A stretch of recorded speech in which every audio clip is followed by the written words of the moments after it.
What are some things you can do to your snare so that it can pop or it can stand out in a mix? Well, one thing you can do is add reverb.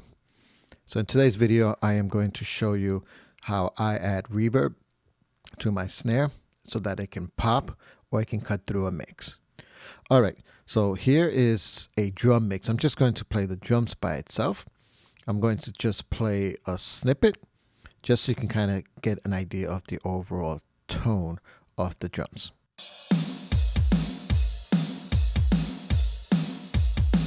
And now what I'm going to do is I'm going to just play the snare with the verb.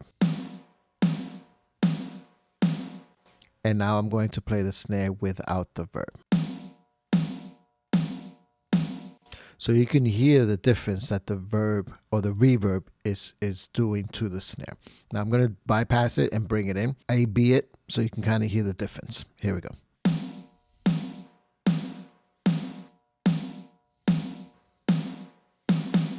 So you can hear that the reverb is really adding like a pop, or maybe pop is the wrong word, but it's doing something. It's adding, it's definitely filling up the stereo spectrum because it is in stereo. So the snare is usually in the center, but the reverb is making it really big and massive. Well, big and massive are the same word.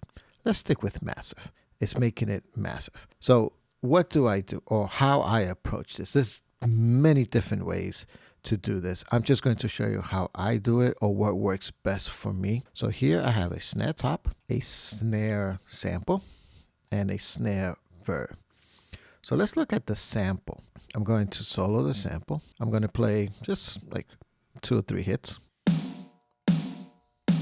And what I'm doing is I'm actually using a send. I am sending the snare top to a new track.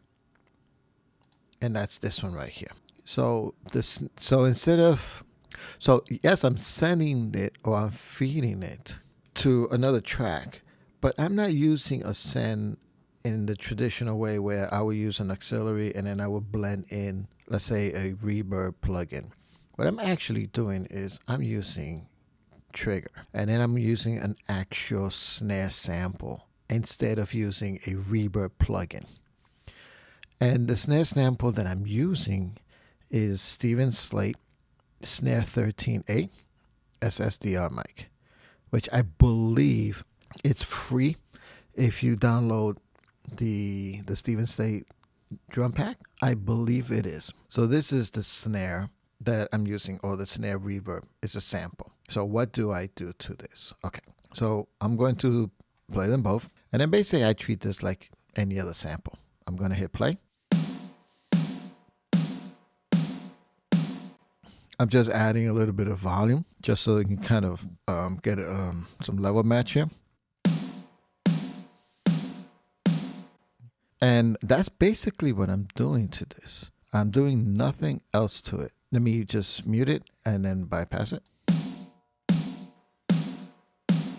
This is what works. It's simple. It's part of my drum template. So when I bring my drum templates over, it's there already. I don't need to do much to it. Maybe I need to play around with the levels so it can fit better when I'm listening to the whole mix. But for now, I have it here tucked in, and let's listen to it with the whole drum kit. And then I'm going to mute it and bring it in. Here we go.